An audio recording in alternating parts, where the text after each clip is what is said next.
En el año 49 a.C. se desata en la República Romana la Segunda Guerra Civil entre las fuerzas de Pompeyo y las fuerzas de Cayo Julio César. Los motivos de esta escalada militar no están del todo claros. Hay algunos que especulan con que Pompeyo estaba celoso de la figura de César, pero en mi opinión, Pompeyo pretendía desligarse de César, demostrar de una vez y para siempre que él era el verdadero general estrella de la República Romana, que él era la figura de referencia. César, por su parte, también tenía mucho que demostrar, era una figura en ascenso y ya se había vuelto muy conocido por su muy exitosa campaña en la Galia.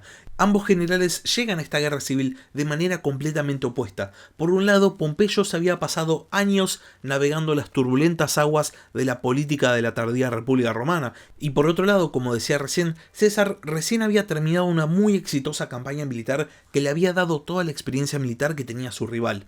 Esta rivalidad entre la figura política tradicional y la estrella en ascenso era el cóctel perfecto para la lucha de egos que fue la Segunda Guerra Civil Romana. Pompeyo estaba convencido que tenía todas las de ganar, estaba convencido de que era mucho más fuerte que César. Sin embargo, las primeras acciones de la guerra no le dan la razón y es César quien consigue una temprana victoria, forzando a la facción pompeyana a huir de Italia. Ahora, con la tierra más importante de la República bajo su control, César se dio cuenta de que tenía dos opciones. Podía perseguir a Pompeyo hacia Grecia, pensando quizás en una campaña rápida y en una guerra civil rápida, o podía tomar el camino largo y asegurar su victoria. ¿Y cómo iba a hacer esto? Atacando al centro de poder de Pompeyo, Hispania. Sean bienvenidos a la Barba Roja de Barba Roja, un espacio para hablar sobre curiosidades de la historia.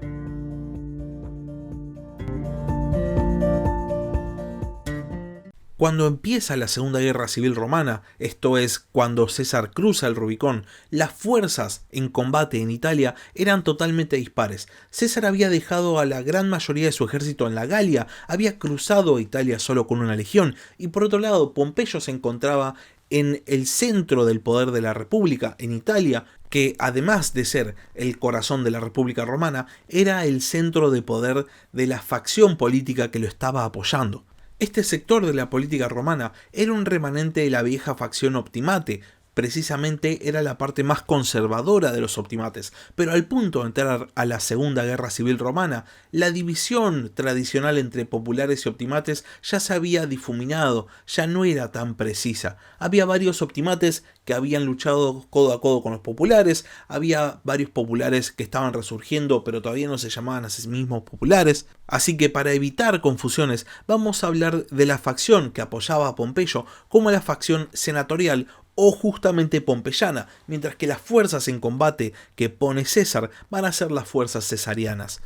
La cuestión es que esta facción senatorial pompeyana, al margen de controlar de hecho la república, no estaban preparados para una guerra civil, y esto Pompeyo lo sabía. Pompeyo se había confiado demasiado, había sobreestimado su propia capacidad, y al ver que César avanzaba sobre Italia con sus legiones veteranas, se dio cuenta de que no podía presentar batalla.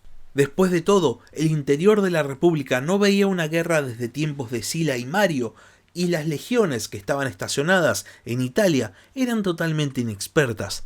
Este es el motivo real por el que Pompeyo decide cederle Italia a César y moverse hacia el este de la República, ya que en las provincias orientales iba a encontrar fuerzas mucho más aptas para el combate y también iba a tener más recursos a su disposición. César, por su parte, seguramente se dio cuenta de esta estrategia de Pompeyo y por ese motivo decidió no perseguirlo inmediatamente. César tampoco tenía fuerzas infinitas, más allá de que contara con un número grande de legiones veteranas que habían pasado años de campaña en la Galia. No podía simplemente perseguir a Pompeyo a donde su rival iba a ser más fuerte. Primero tenía que debilitarlo de alguna manera. Y por otro lado, al margen de estas consideraciones, había otro factor más. Si César perseguía a Pompeyo del otro lado del Adriático, corría el riesgo de que un ejército pompeyano avanzara sobre Italia y lo dejara básicamente sin nada. Por esto César toma la decisión de atacar Hispania, porque con esta acción no solo privaba a Pompeyo de su centro de poder propio, sino que también aseguraba la retaguardia de su dominio. Con esta idea en mente, César abandona Roma el día 9 de marzo del año 49 a.C. y se dirige rumbo a la península ibérica por tierra, por la ruta de la costa. Eventualmente llega a la ciudad de Masilia, la actual Marsella, una antigua colonia griega que había luchado del lado de Roma durante mucho tiempo y formaba parte de la República Romana. César propone a los masiliotas una alianza, propone que luchen de su lado, en su bando, y esto lo consideraba posiblemente natural. Después de todo, Masilia estaba en el medio del territorio que César controlaba, de su centro de poder.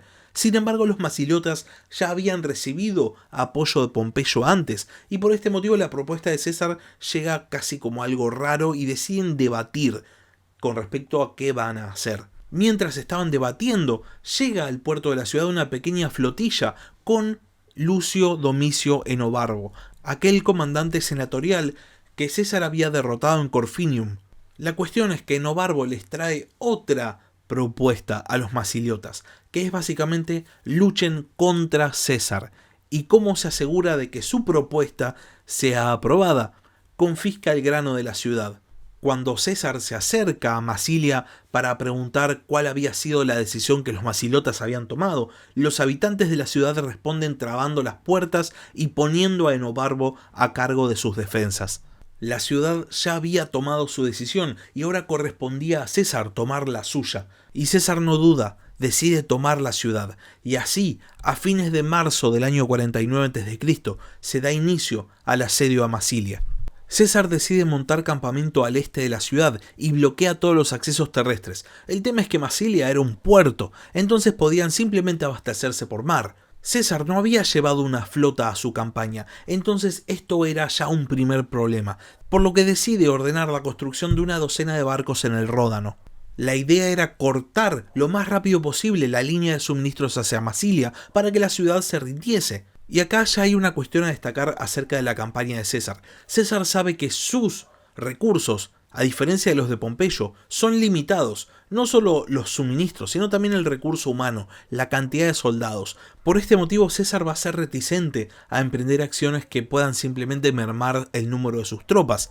Ahora, teniendo esto en cuenta, la idea de César no es equivocada. Quiere forzar a la ciudad a rendirse, no quiere asaltar las murallas y perder tropas. Para conseguir que la ciudad se rindiera necesitaba la flota y por eso la construye en tiempo récord. La flota queda construida con madera que todavía estaba verde y encima en el ejército de César no había marineros, solo había soldados, por lo cual las tripulaciones de los barcos construidos se componen justamente de soldados de élite. César nombra a Décimo Junio Bruto Albino como comandante de esta flota y por otro lado decide emprender acciones con respecto al asedio, ordenando a su ejército una serie de obras con el fin de ir acercándose a la ciudad. Ahora bien, el asedio estaba tomando más tiempo del que César podía permitirse y por este motivo el día 6 de mayo decide partir rumbo a Hispania. Deja el asedio a cargo de Trebonio y pone bajo su mando 3 legiones. Y a partir de acá, las siguientes acciones en la campaña de César hacia Hispania van a ser de manera simultánea, pero vamos a seguir por ahora con el asedio de Masilia.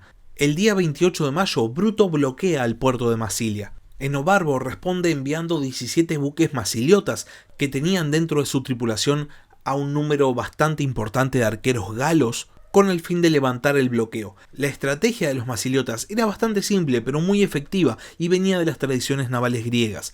Los masiliotas buscaban chocar a la flota de César usando sus espolones, utilizando a su vez a sus arqueros para hostigar a las tripulaciones enemigas y para cubrir la arremetida de sus propios barcos. Esta era una estrategia más que válida, sobre todo teniendo en cuenta que los barcos que habían construido las fuerzas de César realmente eran de muy inferior calidad. Sin embargo, no contaban con un factor propio de las tradiciones navales romanas, que era el hecho de que los romanos no buscaban combatir con espolones, sino que lo que querían era llegar hasta los barcos enemigos para poder abordarlos y de esa manera llevar el combate hacia donde ellos estaban cómodos. Y esto es finalmente lo que ocurre. Bruto consigue una enorme victoria contra la flota de Enobarbo. Enobarbo vuelve a Masilia solamente con 8 de los 17 barcos con los que partió y el bloqueo se mantiene. Masilia estaba ya en una situación desesperada, pero finalmente llegan refuerzos por parte de otro general pompeyano. Lucio Nasidio, que consigue romper el bloqueo de las fuerzas cesarianas con su propia flota de 17 barcos y anclando en el puerto de la ciudad. Los masiliotas aprovechan la llegada de refuerzos y construyen más barcos, porque sabían que si podían mantener el puerto despejado, la ciudad podía resistir por meses, tal vez por años. Lo más importante era mantener el puerto libre de bloqueos. Una vez que los masiliotas terminan sus nuevos barcos, ponen a todos los hombres con capacidad de combatir como tripulación y deciden salir a buscar a la flota cesariana para destruirla de una vez por todas y forzar un levantamiento del asedio. La crónica cuenta que los masiliotas mandan a las mujeres, niños y ancianos a que se paren en las murallas vestidos de defensores de la ciudad, para que Trebonio, el legado romano que había quedado a cargo del asedio, no se dé cuenta de que la ciudad se había quedado sin defensores. Ese era el nivel de compromiso que tenían los masiliotas con la batalla naval que estaban a punto de emprender. Finalmente, la flota de Masilia se enfrenta a la flota de las fuerzas de César en Tauroenta, cerca de la ciudad. La flota que comandaba Bruto tenía en total 18 barcos y la flota de Masilia tenía 34. La estrategia fue muy similar. Los masiliotas querían atacar a los barcos de César con espolones y por otro lado, la flota de Bruto prefería abordar los barcos enemigos. Y entonces, siendo que la estrategia era similar, el resultado también lo fue. Es un desastre naval para Masilia. De los 34 buques que salieron, solo regresan 8. Las fuerzas senatoriales abandonan Masilia. Nasidio parte hacia España y Enobarbo se fuga de la ciudad. Los masiliotas ahora no solo habían perdido a una enorme cantidad de hombres, sino que también estaban solos. Deciden negociar la rendición. Mientras ocurría el asedio a Masilia, César se dirigía rumbo a Hispania. César había enviado 3 legiones a controlar los pasos de los Pirineos al mando de Fabio, por lo cual la llegada a Hispania es bastante tranquila y se junta con Fabio el día 23 de junio. Del otro lado de los Pirineos se encontraban las fuerzas pompeyanas y había 3 ejércitos pompeyanos en la península ibérica, uno al mando de Afranio, otro al lado de Petrello y un tercero al mando de Barrón. Estos 3 hombres habían gobernado Hispania en nombre de Pompeyo y contaban con una fuerza militar considerable, entre las que había no solo soldados romanos, sino también un gran número de auxiliares hispanos. Sabiendo del avance de César, Afranio y Petrello llegan a la ciudad de Ilerda, la actual Lérida en Cataluña, con el fin de detener su avance. César por su parte ordena a su ejército en Triplex Aquíes y decide avanzar rumbo a Ilerda, llegando eventualmente hasta un llano muy cercano al campamento de las fuerzas pompeyanas. Este campamento pompeyano estaba sobre una colina y cuando Afranio y Petrello ven llegar a la fuerza de César, ordenan el despliegue de todo su ejército frente a su campamento. Si César quería atacarlos, iba a tener que subir la colina. Ellos tenían la ventaja y encima eran los defensores. César se da cuenta muy rápidamente de que está en desventaja y también entiende que sus oponentes no van a tomar la iniciativa. No tienen por qué. Después de todo, él es el invasor y él es el que está en desventaja. ¿Por qué sus oponentes abandonarían su posición segura? Teniendo esto en cuenta, César decide montar campamento frente al campamento pompeyano y ordena a sus soldados iniciar las obras de fortificación. Afranio y Petrello entienden que de darle tiempo suficiente a César, César va a conseguir una posición de fuerza y al día siguiente ofrecen batalla. Sin embargo, César no les presta atención y prosigue con las tareas de fortificación. Y al tercer día, simplemente, las fortificaciones estaban terminadas. Ahora César también tenía una posición de fuerza y podía ahora tomar la iniciativa. César sabía que entre el campamento pompeyano y la ciudad de Ilerda había otra colina, y César había comprendido que si lograba tomar esta colina iba a tener una posición de fuerza ante sus enemigos.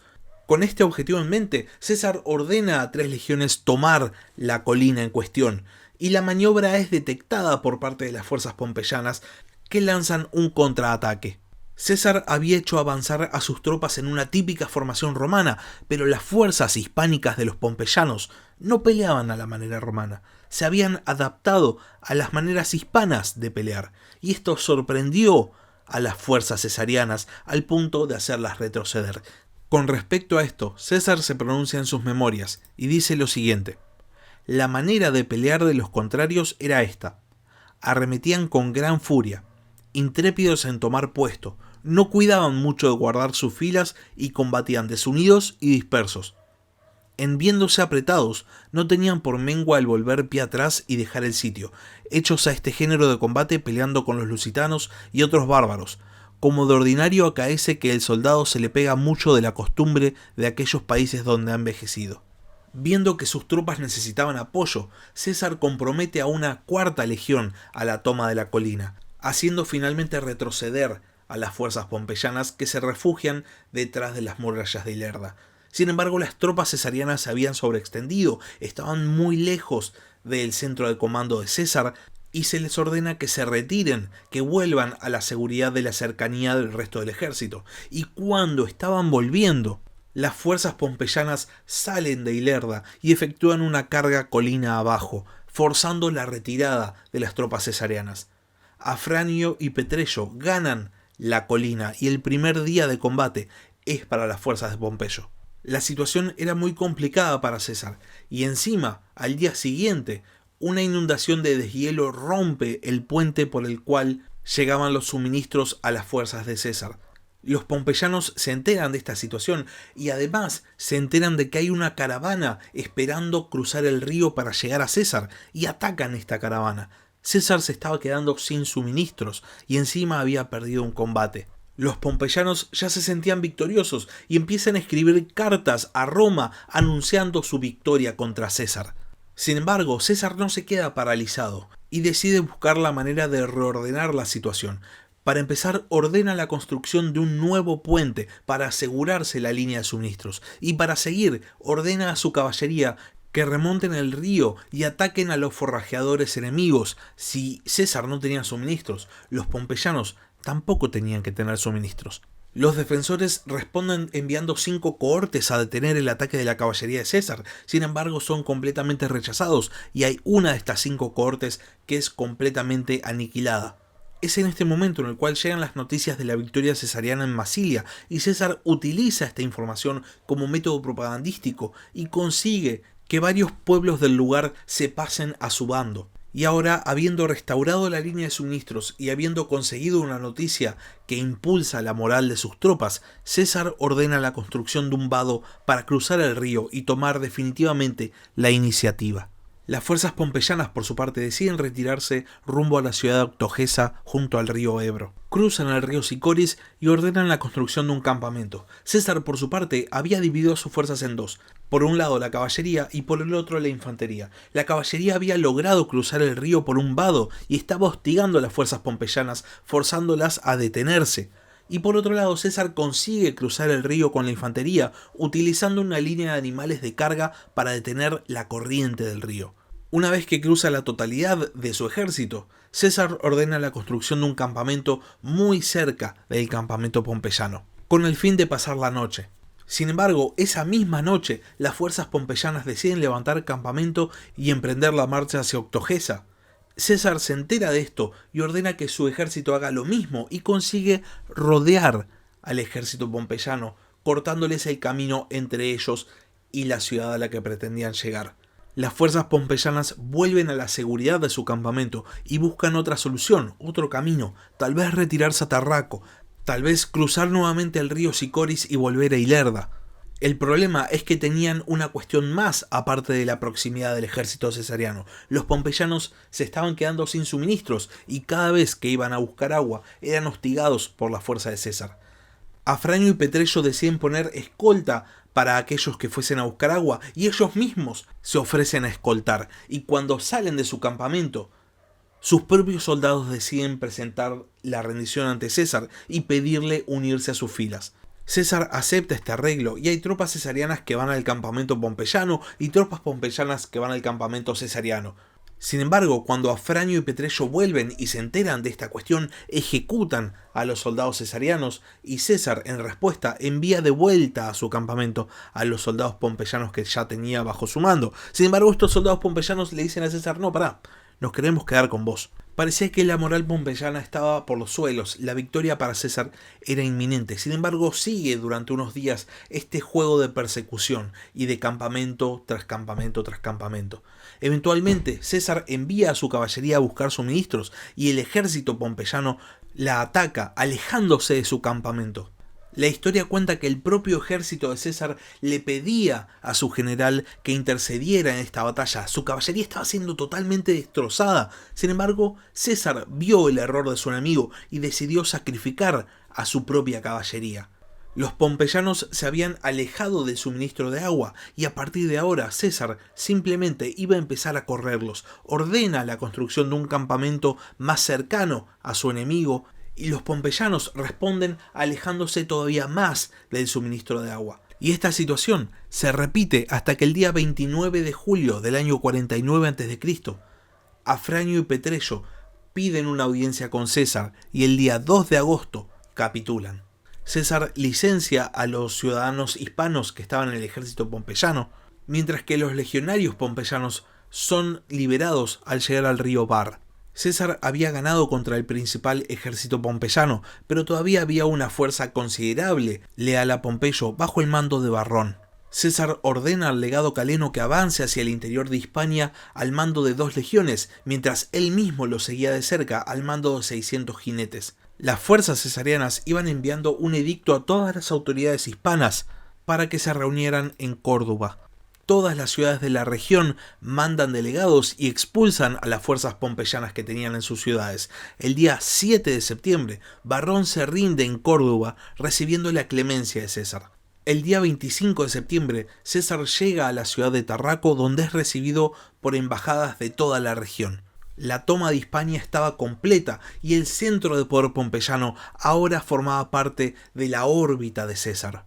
El oeste de la república estaba completamente bajo el mando de César y ahora podía concentrarse en el este, donde Pompeyo lo esperaba fortaleciéndose. El 1 de octubre César parte de Tarraco rumbo a Masilia para supervisar la rendición de la ciudad, porque recordarán que todos estos sucesos estaban pasando de manera simultánea. Y por último, habiendo concluido su campaña al oeste, el 12 de diciembre regresa a Roma, ya que a instancias de Lépido había sido nombrado dictador. César ejerce esta primera dictadura durante 11 días y la utiliza para legislar, siendo su ley más destacada la que le otorga la ciudadanía romana a todos los ciudadanos de la Galia Cisalpina. Tras estos 11 días como dictador, César renuncia y se dirige rumbo a Brundisium, al puerto de Italia, porque ahora sí, era hora de perseguir a Pompeyo.